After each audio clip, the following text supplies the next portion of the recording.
이 땅 고치실 것을 우리는 기대하고 기도하며 기다리네.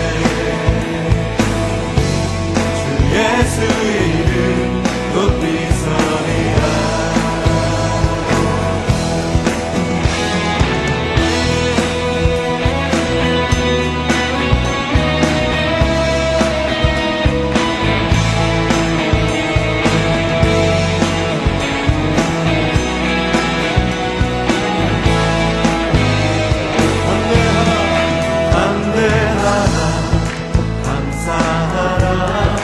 기뻐하라 송축하라 만유보다 크신 하나님 그 약속 능히 지키시리라.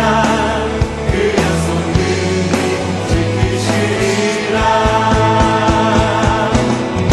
우리는 기대하고 기도하며 기다리네.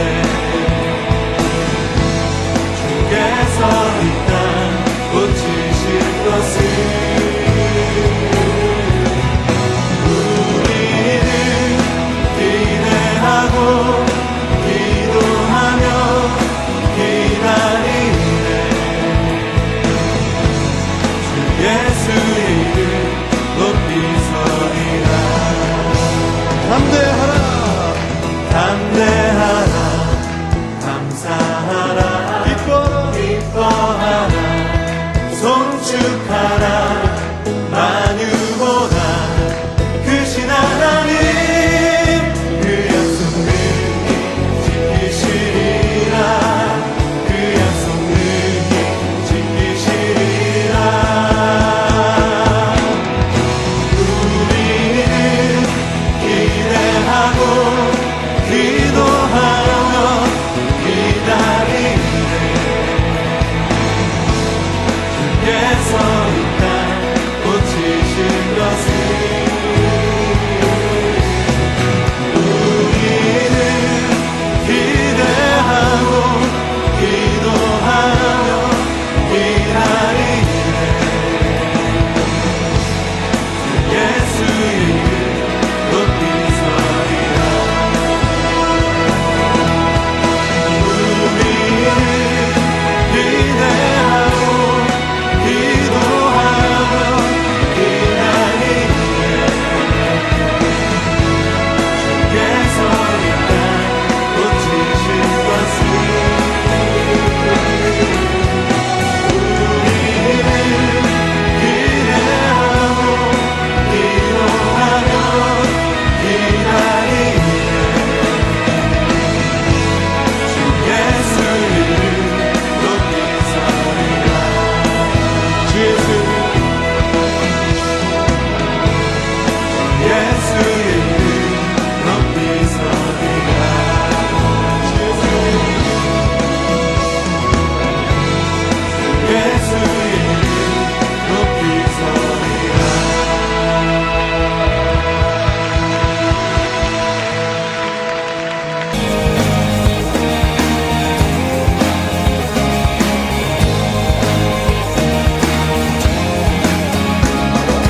이 세상의 부요함보다 이 세상의 좋은 친구보다 나의 꿈을 이루는 것보다 더 귀한 분 필요한 모든 것을 다 얻고 내가 원하는 삶을 사는 것보다 어느 누구의 그 사랑보다 귀한 분 높이소서. 주님 나를 놓지 마소서. 내 영혼 비치고 내게 생명 주신 주님 주의 사랑 너무도 나의 맘 들여 주께 주님만 영원히 사랑해. 나의 삶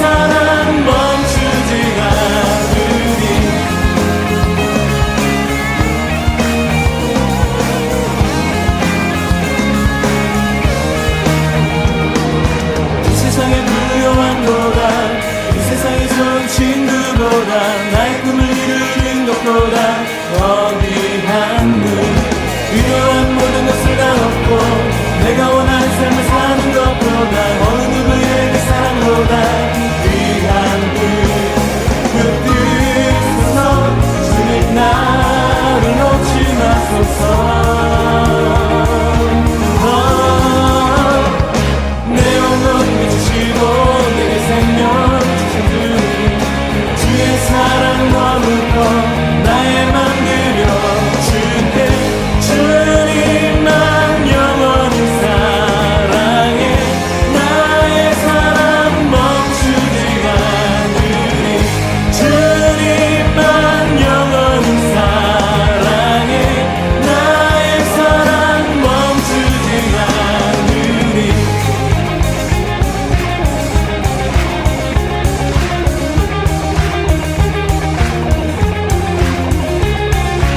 붙드소서 주님 나를 놓지 마소서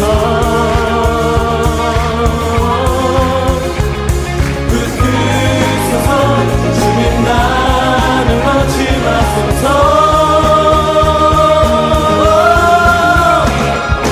내 영혼 주시고 내게 생명 주신 주님 주의 사랑 머물러 나의 맘 들여 주께 주님만 영원히 사랑해 나의 사랑 멈추지 않으리 주님만 영원히 사랑해 나의 사랑 멈추지 않으리 주님만 영원히 사랑해 나의 사랑 멈추지 않으리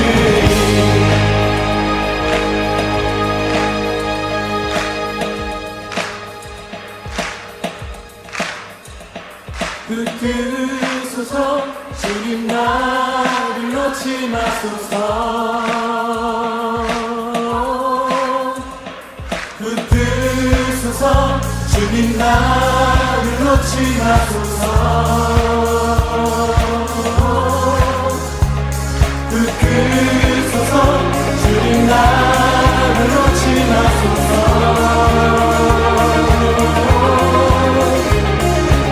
붙드소서 주님 나를 놓지 마소서 내 영혼 주시고 내 생명 주신 주님 주의 사랑 머물러 나의 맘 들여 주께 주님만 영원히 사랑해 나의 사랑 멈추지 않으리 주님만 영원히 사랑해 나의 사랑 멈추지 않으리 주님만 영원히 사랑해 나의 사랑 멈추지 않으리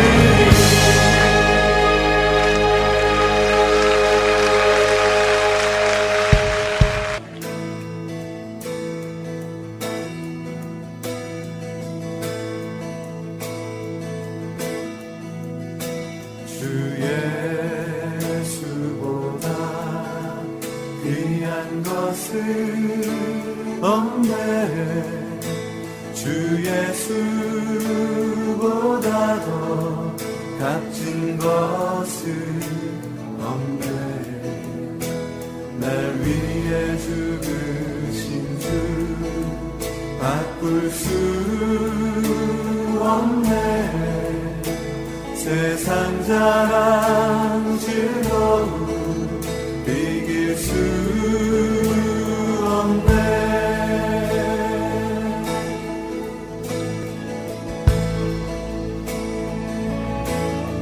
주 예수보다 귀한 것은 없네 주 예수보다 더 값진 것은 없네 날 위해 죽으신 주 바꿀 수 없네 세상 자랑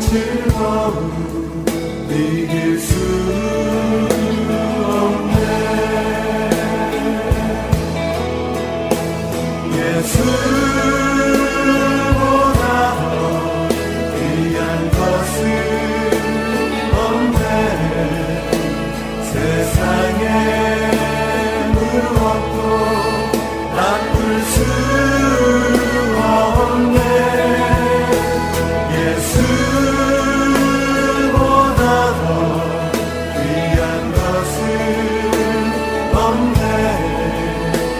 내 삶의 모든 것 대신 예수.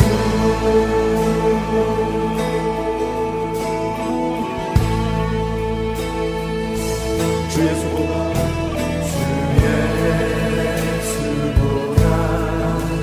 귀한 것은 없네.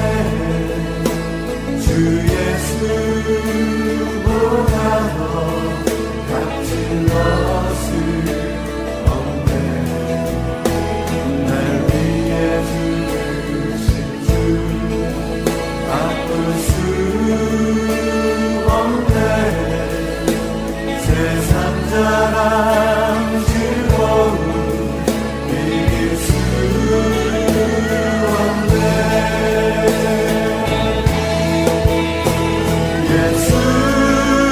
예수보다 더 귀한 것은 없네. 세상에 무엇도 바꿀 수 없네. 예수보다 더 귀한 것은 없네. 내 삶의 모든 것 대신 예수.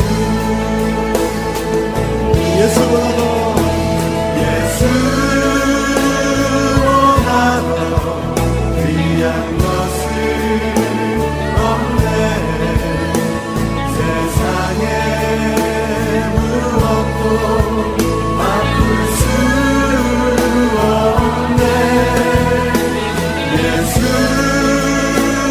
예수보다 더 귀한 것은 없네. 내 삶의 모든 것 대신 예수보다 더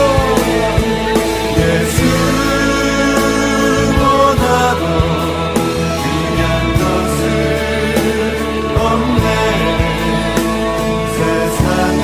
없네.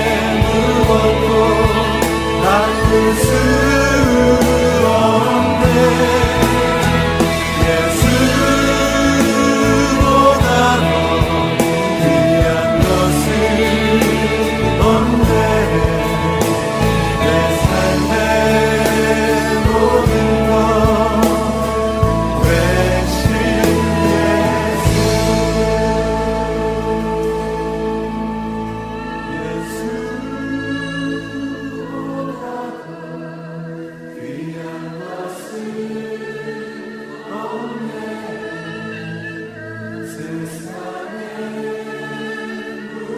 무엇도 바꿀 수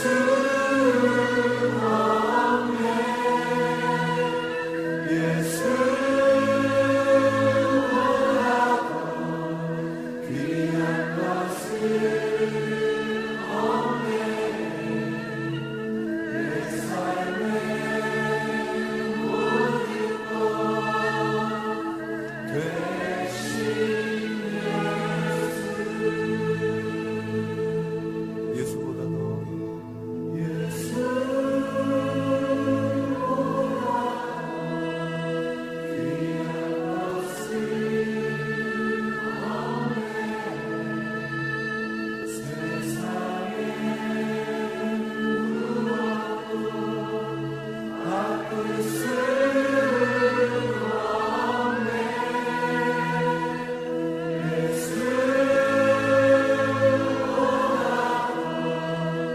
귀한 것은 없네.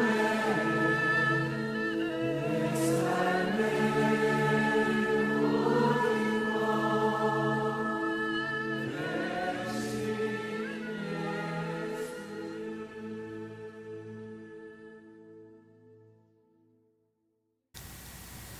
완전한 자의 공의는 자기의 길을 곧게 하려니와 악한 자는 자기의 악으로 말미암아 넘어지리라.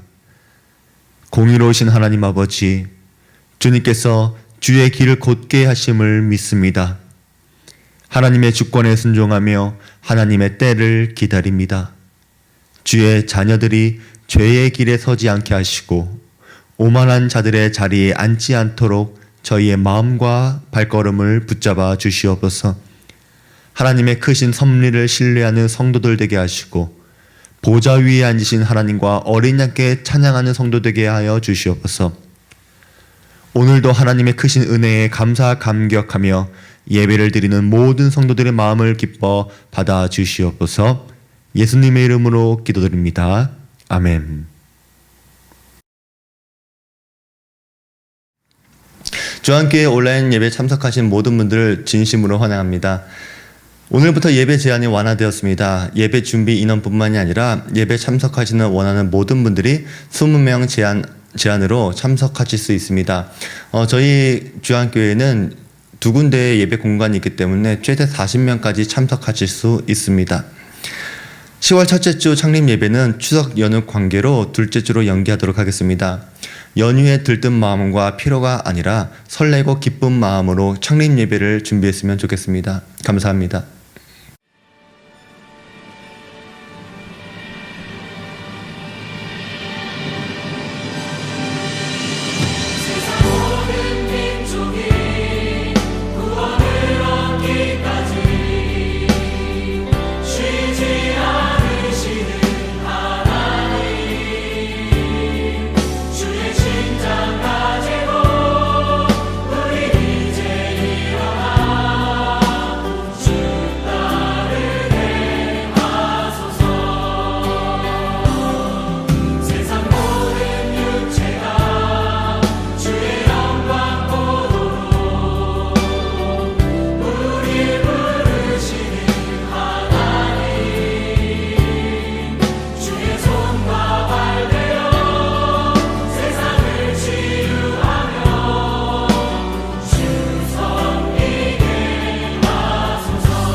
기도하시겠습니다.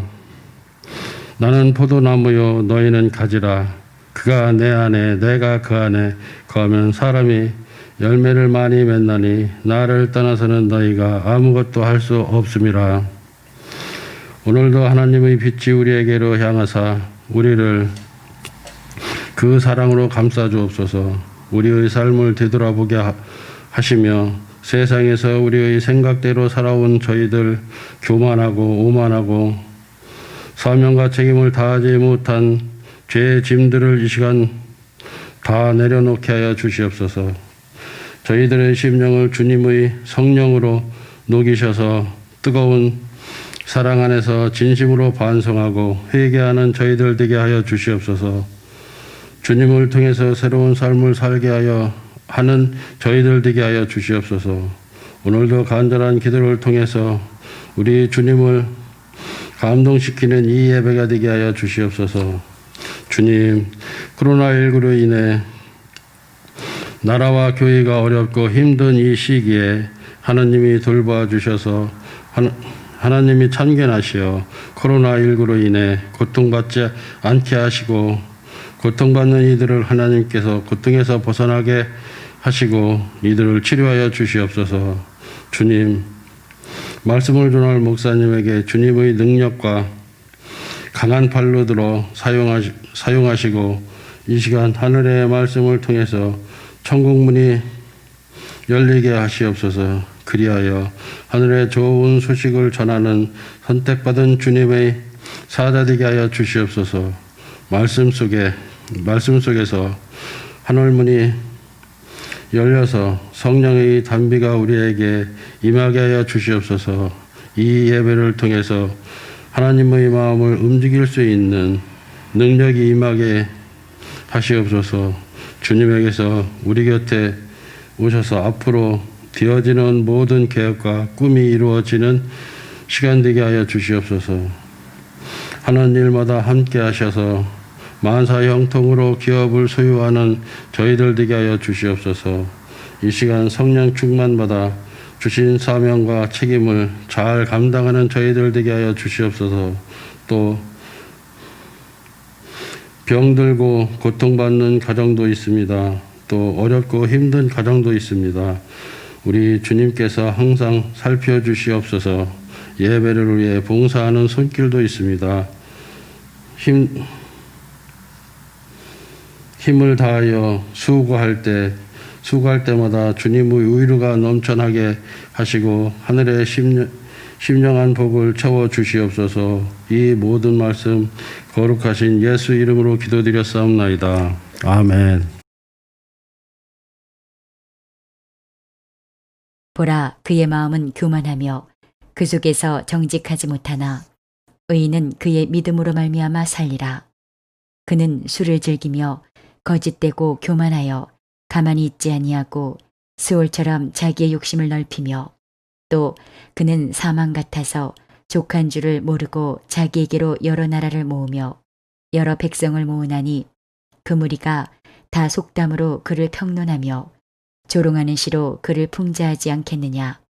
곧 이르기를 화 있을진저 자기 소유 아닌 것을 모으는 자여 언제까지 이르겠느냐. 볼모 잡은 것으로 무겁게 짐진 자여 너를 억누를 자들이 갑자기 일어나지 않겠느냐. 너를 괴롭힐 자들이 깨어나지 않겠느냐. 내가 그들에게 노략을 당하지 않겠느냐. 내가 여러 나라를 노략하였으므로 그 모든 민족의 남은 자가 너를 노략하리니 이는 내가 사람의 피를 흘렸으며 또 땅과 성읍과 그 안의 모든 주민에게 강포를 행하였음이니라. 재앙을 피하기 위하여 높은 데 깃들이려 하며 자기 집을 위하여 부당한 이익을 취하는 자에게 화 있을진저 내가 많은 민족을 멸한 것이 내 집에 욕을 부르며 내 영혼에게 죄를 범하게 하는 것이 되었도다. 담에서 돌이 부르짖고 집에서 들보가 응답하리라. 피로 성읍을 건설하며 불의로 성을 건축하는 자에게 화 있을진저 민족들이 불탈 것으로 수고하는 것과 나라들이 헛된 일로 피곤하게 되는 것이 만군의 여호와께로 말미암음이 아니냐. 이는 물이 바다를 덮음같이 여호와의 영광을 인정하는 것이 세상에 가득함이니라. 이웃에게 술을 마시게 하되 자기의 분노를 더하여 그에게 취하게 하고 그 하체를 드러내려 하는 자에게 화 있을진저. 내게 영광이 아니요 수치가 가득한즉 너도 마시고 너의 할례 받지 아니한 것을 드러내라. 여호와의 오른손의 잔이 내게로 돌아올 것이라. 더러운 욕이 내 영광을 가리리라. 이는 내가 레바논에 강포를 행한 것과 짐승을 죽인 것, 곧 사람의 피를 흘리며 땅과 성읍과 그 안에 모든 주민에게 강포를 행한 것이 내게로 돌아오리라. 새긴 우상은 그 새겨 만든 자에게 무엇이 유익하겠느냐? 부어 만든 우상은 거짓 스승이라. 만든 자가 이 말하지 못하는 우상을 의지하니 무엇이 유익하겠느냐? 나무에게 깨라 하며 말하지 못하는 돌에게 일어나라 하는 자에게 화 있을진저. 그것이 교훈을 베풀겠느냐? 보라, 이는 금과 은으로 입힌 것인즉 그 속에는 생기가 도무지 없느니라. 오직 여호와는 그 성전에 계시니 온 땅은 그 앞에서 잠잠할지니라 하시니라. 하박국 선지자는 하나님께 두 번의 질문을 합니다. 하나님, 하나님의 침묵은 언제까지입니까? 하나님, 저들의 패역이 옳은 것입니까? 하나님은 오늘 그 대답을 들려주십니다. 과거는 오래된 미래다라는 말이 있습니다. 역사는 놀랍게도 반복됩니다. 1340년대 흑사병으로 유럽 인구의 30%나 되는 2,500만 명이 희생되었습니다. 이 흑사병은 중국에서 시작해 실크로드를 따라 전파되었습니다. 14세기 중세 유럽의 흑사병을 대흑사병이라고 부르는데 이때는 사회구조를 붕괴시킬 정도로 큰 영향을 주었습니다. 당시 흑사병이 생기는 이유를 몰랐기 때문에 유대인, 외국인, 노숙자 등이 흑사병의 원인으로 지목되어 집단폭력을 당하고 심지어 학살되기도 했습니다. 사회적 혼란을 사회 소수자들에게 전가시킨 사회적 폭력이었습니다. 2019년 12월 중국 후베이성 우한시에서 처음 발견된 코로나 바이러스는 전 세계로 퍼져나가 3천만 명이 넘는 사람들이 코로나에 걸렸습니다. 전 세계 시스템이 마비되었고 사회적 혼란이 발생했습니다. 우리나라도 불안과 공포, 경제적인 어려움으로 사회적인 문제가 되고 있는데 안타깝게도 교회가 사회의 미움을 받고 있습니다.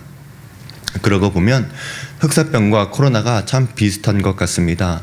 발생지도 그렇고 전염 경로나 사회적 반응이 닮아 있습니다. 우리는 이렇게 반복되는 역사를 통해 교훈을 얻을 수 있습니다. 바벨론의 폭력 앞에 고통받는 이스라엘 백성들의 이야기가 왜 2020년 오늘의 그리스도인들에게 공감이 되겠습니까? 역사의 중심에 있는 우리 인간들이 여전히 죄인들이기 때문입니다. 2600년 전의 인간과 오늘날의 인간은 전혀 달라지지 않았고 바벨론의 폭력과 폐악과 변론과 분쟁과 불의, 그로 인한 고통과 눈물과 부르짖음은 전혀 새롭지 않습니다. 한국에 있는 그리스도인들은 과거 하나님의 백성들이 당했던 그 고난을 지금 당하고 있는 것이고 과거에도 이런 일이 있었고 미래에도 계속될 것입니다. 그러니까 우리는 성경적인 관점으로 역사를 주목하면 오늘날의 현상을 이해할 수 있는 것입니다. 이 세상의 모든 역사는 하나님께서 주관하십니다. 하나님은 역사와 성경을 통해 분명히 이 세상과 교회의 하나님의 통치 원리를 말씀하고 계십니다. 그 원리가 바로 의인은 믿음으로 말미암아 산다는 것입니다. 이 구절은 신약에서 3번 인용되었습니다. 로마서에서는 복음에는 하나님의 의가 나타나서 믿음으로 믿음에 이르게 하나니 기록된 바 오직 의인은 믿음으로 말미암아 살리라 함과 같으니라. 로마서에서 말하는 이 구절은 하나님의 의는 모든 믿는 자들에게 구원을 주시는 하나님의 능력입니다. 하나님의 것이기 때문에 유대인이나 헬라인 모두에게 유익합니다. 하나님의 것이기 때문에 인간의 어떤 수단과 노력으로 얻을 수 없지만 하나님은 모든 믿는 사람들에게 하나님의 의를 주십니다. 유대인들만 얻을 수 있는 게 아니라 예수 그리스도를 믿는 모든 사람들에게 주십니다. 어떤 조건도 어떤 차별도 없습니다. 이것이 복음입니다. 갈라디아서에서도 의인은 믿음으로 산다는 말이 나옵니다. 또 하나님 앞에서 아무도 율법으로 말미암아 의롭게 되지 못할 것이 분명하니 이는 의인은 믿음으로 살리라 하였음이라. 갈라디아 교회에서는 율법주의 이단이 들어와 예수 그리스도만 믿으면 안 되고 율법도 다 지켜야 한다고 주장했습니다. 그러나 사도 바울은 믿음 외에는 율법도 의롭게 하지 못한다라고 이야기합니다. 히브리서에서도 이 구절은 인용되었습니다. 나의 의인은 믿음으로 말미암아 살리라. 또한 뒤로 물러가면 내 마음이 그를 기뻐하지 아니하리라 하셨느니라. 초대교회 성도들은 예수님의 재림이 곧 이루어질 것처럼 믿었습니다. 그런데 박해를 받고 순교를 당하는데도 예수님이 오지 않는 것입니다. 여러분 예수님 때문에 사형 선고를 받았다면 오늘 밤 가장 원하는 것이 무엇이겠습니까? 바로 예수님의 재림 아니겠습니까? 그런데 예수님이 빨리 오지 않는 것입니다. 그렇게 당황하는 사람들에게 주신 말씀이 바로 이 말씀입니다. 의인은 믿음으로 산다. 하나님이 기뻐하시는 의인은 믿음을 붙잡고 뒤로 물러가지 않는 사람이다. 그러니까 의인은 믿음으로 산다라고 하는 이 구절이 각 성경의 문맥마다 다른 것입니다. 오늘 하박국에서는 우리가 어떻게 이해해야 합니까? 바로 앞에 구절, 비록 더딜지라도 기다리라, 지체되지 않고 반드시 응하리라, 이 말씀을 믿고 사는 것입니다. 하나님의 구원의 때는 반드시 올 것이기 때문에 그때까지 끝까지 하나님을 신뢰하고 기다리는 것, 이것이 의인이 믿음으로 사는 것입니다. 그러면서 하나님은 정해진 때 반드시 심판하시는 5가지의 불의에 대해 이야기하십니다. 첫 번째는 교만한 자입니다. 그는 술을 즐기고 거짓되고 교만하여 가만히 있지 아니하고 스올처럼 자기의 욕심을 넓히며 또 그는 사망 같아서 족한 줄을 모르고 자기에게로 여러 나라를 모으며 여러 백성을 모으나니. 여기서 그는 바벨론 사람을 가리키는 것이지만 동시에 교만한 사람을 의미하기도 합니다. 술을 즐긴다라는 말은 축배를 드는 것입니다. 모든 승리와 영광을 자신에게 돌리는 것입니다. 이 교만한 사람은 만족을 모르고 욕심을 넓힙니다. 바벨론은 계속해서 주변 나라를 침략했습니다. 여러 나라와 백성을 모은다는 것은 정복한 나라에서 포로들을 모으는 것입니다. 이들은 마치 풍선에 계속 바람을 넣으며 부풀리는 것 같습니다. 하지만 풍선은 언젠간 반드시 터지게 되어 있습니다. 하나님은 이 교만한 자들에게 화가 있을 것이라고 말씀하십니다. 자기 소유가 아닌 것을 모으는 자여 언제까지 이르겠느냐? 볼모 잡은 것으로 무겁게 짐진 자여 너를 억누를 자들이 갑자기 일어나지 않겠느냐? 너를 괴롭힐 자들이 깨어나지 않겠느냐? 내가 그들에게 노략질 당하지 않겠느냐? 내가 여러 나라를 노략하였으므로 그 모든 민족의 남은 자가 너를 노략하리니 이는 내가 사람의 피를 흘렸음이요 또 땅과 성읍과 그 안의 모든 주민에게 강포를 행하였음이니라. 교만한 자를 하나님의 심판은 눈에는 눈, 이에는 이, 노략에는 노략으로, 강포에는 강포로 갚아주십니다. 이것이 하나님의 정의로운 응보입니다. 누군가 우리의 것을 빼앗았다면 하나님은 공정한 대가를 치르게 하십니다. 그러나 우리가 누군가의 것을 빼앗았다면 우리도 빼앗기게 될 것이라는 것이 하나님의 경고입니다. 그러므로 우리는 교만한 자와 같이 만족이 없는 삶에서 돌이켜야 합니다. 두 번째로 부당한 이득을 취하는 자들에게 화가 있습니다. 재앙을 피하기 위하여 높은 데 깃들리려 하며 자기 집을 위하여 부당한 이득을 취하는 자에게 화 있을진저. 고대 도시 국가에서는 전쟁이 일어나게 되면 산 아래가 전쟁터가 됩니다. 그래서 권력자들은 산 위에 머물고 산 아래에는 힘 없는 사람들이 살았습니다. 다른 사람의 희생으로 자신의 집을 지키는 것입니다. 고대 세계 7대 불가사의 중 하나가 바벨론 공중정원입니다. 황량한 사막 한가운데 오아시스와 같은 아름다운 디자인과 물을 끌어올리는 거대 장치로 유명합니다.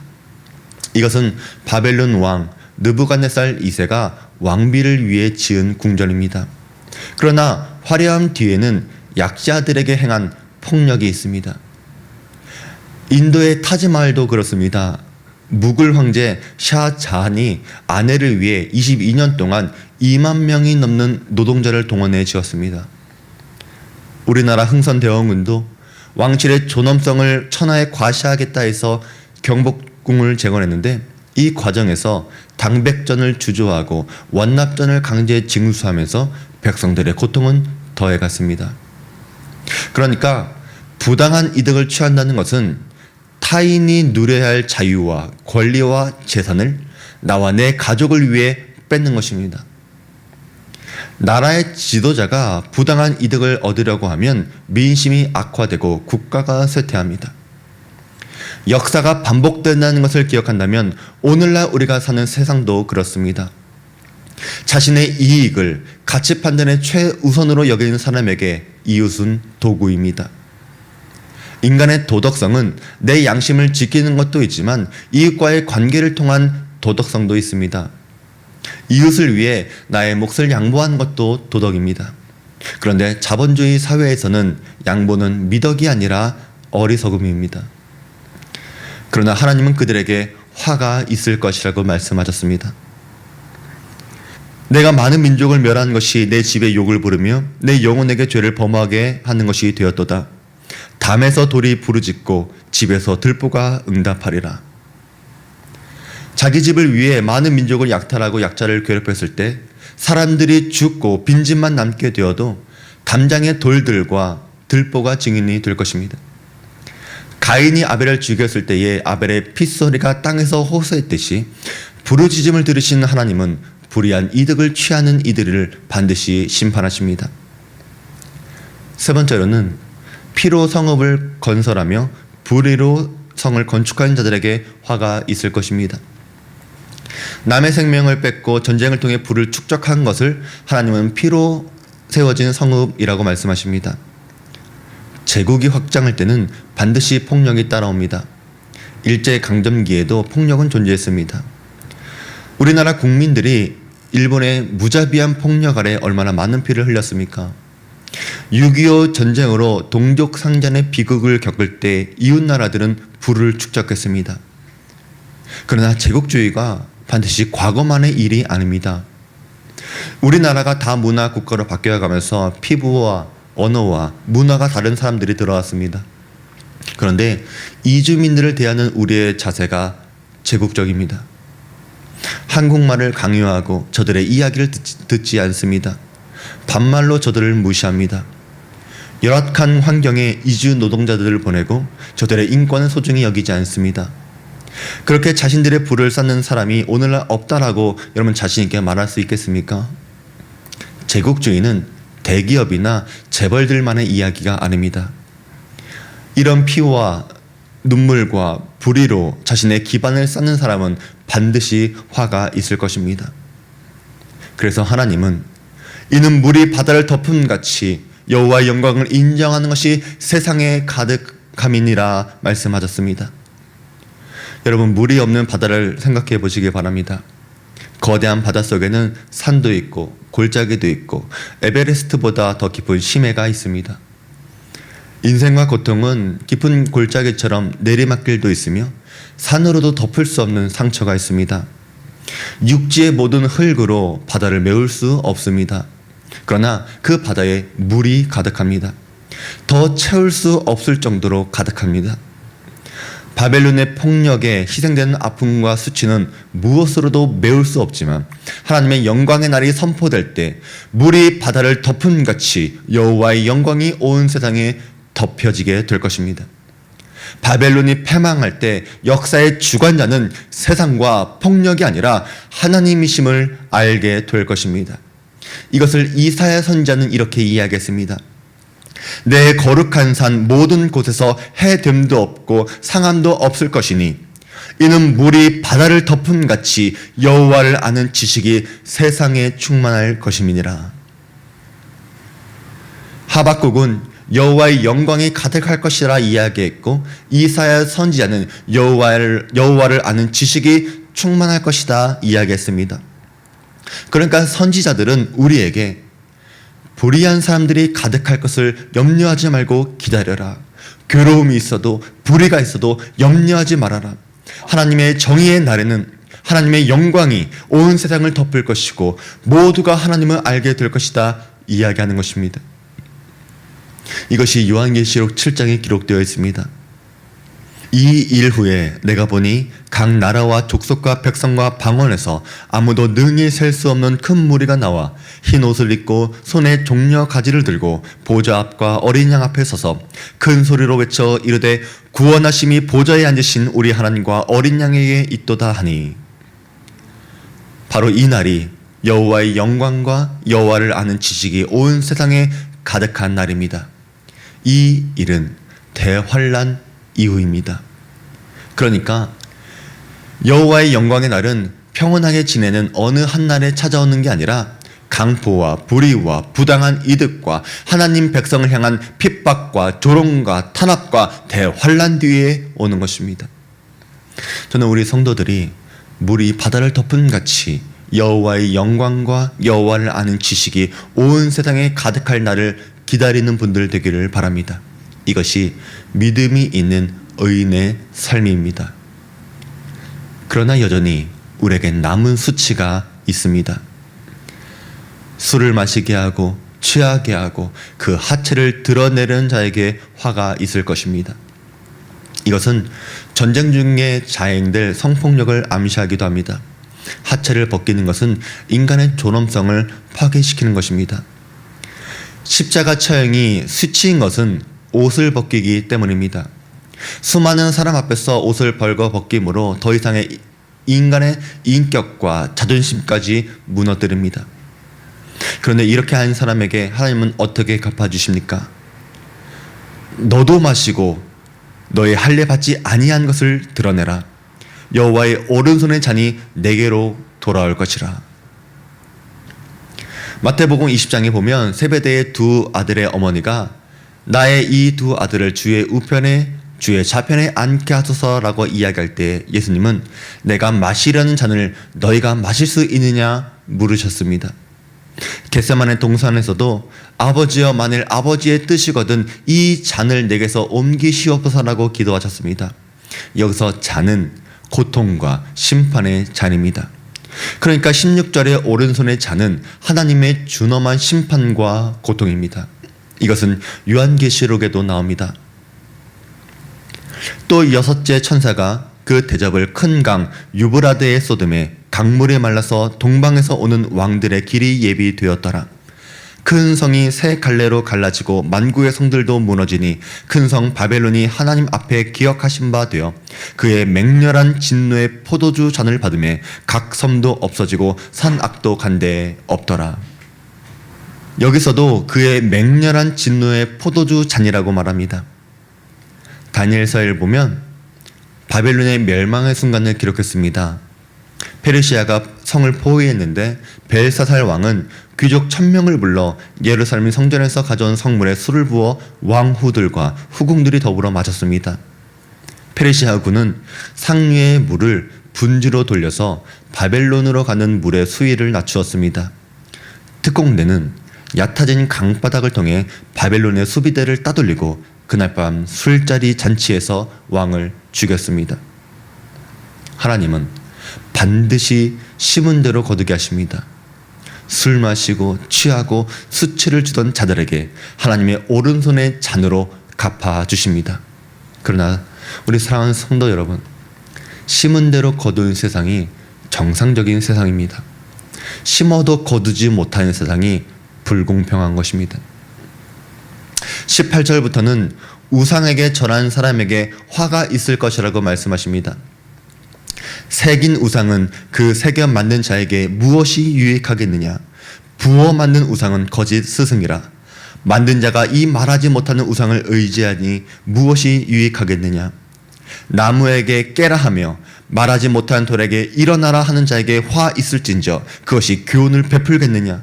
보라, 이는 금과 은으로 입힌 것인지요 그 속에 생기가 도무지 없느니라. 저도 이 말씀을 볼 때마다 몇 번이나 어이가 없었습니다. 나무와 돌에 새겨 우상을 만듭니다. 동으로 주조물을 만듭니다. 그런데 자기들이 우상을 만들고 나무에게 깨라 하고 돌들에게 일어나라 말하는 것입니다. 이게 하나님 보실 때 웃기는 거예요. 자기들이 만들고 자기들이 세우고 자기가 절해. 우상이 넘어지면 또다시 일으키고 또다시 절해. 이게 뭐 하냐는 것입니다. 그들에게 생기가 없는데 왜 섬기냐는 것입니다. 하나님 보실 때 헛된 거예요. 인간이 왜 우상을 만들고 섬깁니까? 우리 인간의 내면에는 불안과 욕망이 있습니다. 그런데 무엇인가로 채우고 이루고 싶은 것입니다. 우상을 만든다는 것은 내 앞에 신을 갖다 두는 것입니다. 내가 있는 곳에 신을 붙잡아 두는 것입니다. 이러면 내가 신을 좌지우지할 수 있게 됩니다. 여러분, 내가 신을 좌지우지하고 움직일 수 있다면 그건 이미 신이 아닙니다. 거짓 스승은 말을 할 수 없기 때문에 내가 우상에게 원하는 것을 빌면 우상은 반대하지 않습니다. 언제나 긍정입니다. 내가 원하는 모든 것을 허락해 줍니다. 그러나 참된 스승은 옳고 그름을 가르쳐 줍니다. 하나님은 내가 원하는 것을 채워주지만 잘못된 욕망은 꾸짖어 주십니다. 거짓 스승은 어떤 교훈도 줄 수 없지만 하나님은 교훈과 책망과 의로 교육하시고 우리를 바르게 하십니다. 사람들은 불안과 욕망을 위해 우상을 찾지만 참된 신앙인들은 때로는 손해도 보고 피해도 입어도 그것이 결국 축복이 된다는 것을 믿는 사람들입니다. 하나님은 인간에게 생기를 부어주시고 생명이 되게 하셨습니다. 하나님의 생기가 들어가면 반드시 일어납니다. 반드시 살아납니다. 그래서 하나님의 생기를 갖고 있는 사람들은 절망의 골짜기에 마른 뼈들처럼 누워있는 게 아니라 모두가 절망할 때 생기로 일어나는 사람입니다. 그래서 우리는 하나님을 만나야 합니다. 오직 여호와는 그 성전에 계시니 온 땅은 그 앞에서 잠잠할지니라 하시니라. 하나님이 어디 계십니까? 하나님은 성전에 계십니다. 하나님은 하나님 집에 계십니다. 하나님은 온 세상에 있기 때문에 더 이상 성전이 필요 없다라고 이야기하는 사람들이 있습니다. 그러나 하나님은 스스로 성전에 계시다 말씀하셨습니다. 땅끝에 하나님이 계실지라도 여러분이 땅끝에 가서 하나님을 만나는 것이 아니라 성전에서 하나님을 만날 수 있다는 것을 꼭 기억하시길 바랍니다. 세상은 교회에 더 이상 소망이 없다라고 말하지만 성전에 계신 하나님은 온 세상이 그 앞에서 잠잠하라 말씀하셨습니다. 바벨론의 강포와 분노와 수치 앞에 우리는 하나님이 계신 성전으로 돌아가야 합니다. 우리의 모든 마음과 소리를 잠잠케 해야 합니다. 사랑하는 모든 성도 여러분, 온 인류의 역사는 언제나 반복된다는 것을 꼭 기억하시길 바랍니다. 오늘의 문제는 결코 새로운 문제가 아닙니다. 특별한 문제도 아닙니다. 우리는 하나님의 말씀을 통해 역사의 원리를 발견해야 합니다. 세상의 역사는 반드시 하나님의 방법대로 이루어질 것입니다. 영원할 것 같았던 제국들은 하나님의 말씀대로 기한대로 그쳤습니다. 하나님이 화가 있을 것이라고 말한 모든 사람들은 반드시 그 모든 죄에 대한 대가를 받게 될 것입니다. 우리는 물이 바다를 덮은 같이 여호와의 영광이 나타나게 될 그 때를 기다리고 믿음으로 살아야 합니다. 그러나 동일하게 우리 속에도 죄악이 있음을 기억하시길 바랍니다. 나에게도 부풀리는 교만이 있으며 나의 집을 위해 부당한 이득을 취하는 때도 있습니다. 피와 불의로 건축하며 이웃에게 수치를 보일 때가 있습니다. 거짓 스승에게 교훈을 얻으려 참된 하나님을 찾지 않습니다. 도무지 생기가 없는 우상들에게 우리의 욕망을 투영합니다. 때로는 하나님도 우리 마음대로 움직이려는 죄악이 있습니다. 하나님은 하늘에 있는 것이나 땅에 있는 것이나 새긴 것이나 부은 것이나 그 무엇으로도 하나님을 표현할 수 없으며 하나님께서 받으셔야 할 영광과 위엄과 높음을 나타낼 수 없습니다. 우리는 하나님을 제한할 수 없습니다. 우리는 성경을 통해 하나님을 배워야 합니다. 하나님께서 말씀하신 것을 믿고 따르는 것이 하나님을 바르게 섬기는 법이며 이웃을 사랑하는 법을 실천하고 하나님의 때를 기다리는 것이 믿음으로 사는 의인의 모습입니다. 기도하겠습니다. 하나님 아버지, 의인은 믿음으로 살아야 한다고 말씀하신 것을 마음속 깊이 새기고 순종하길 원합니다. 우리에게 구원에 이르는 믿음은 있지만 거룩함을 이루기 위한 삶 속의 믿음이 연약한 것을 주님 긍휼히 여겨 주시옵소서. 하나님의 때를 기다릴 줄 아는 인내와 하나님의 진노가 향하는 죄악들로부터 벗어나는 결단과 순종이 있게 하여 주시옵소서.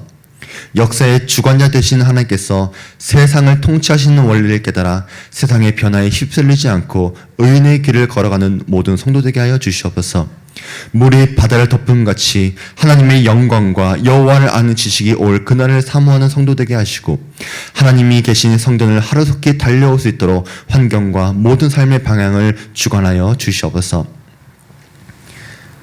이제는 우리 구주 예수 그리스도의 은혜와 지극히 크신 하나님의 사랑하심과 성령 하나님의 감동감화 내주 위로 교통의 은혜가 믿음으로 하나님의 자녀된 자들이 세상에서 그 믿음을 증거하며 하나님의 영광을 향해 애쓰고 기다리고 순종하기로 결단한 모든 성도들과 가정들과 직장과 사업 위에 지금부터 영원히 함께 있을지어다. 아멘.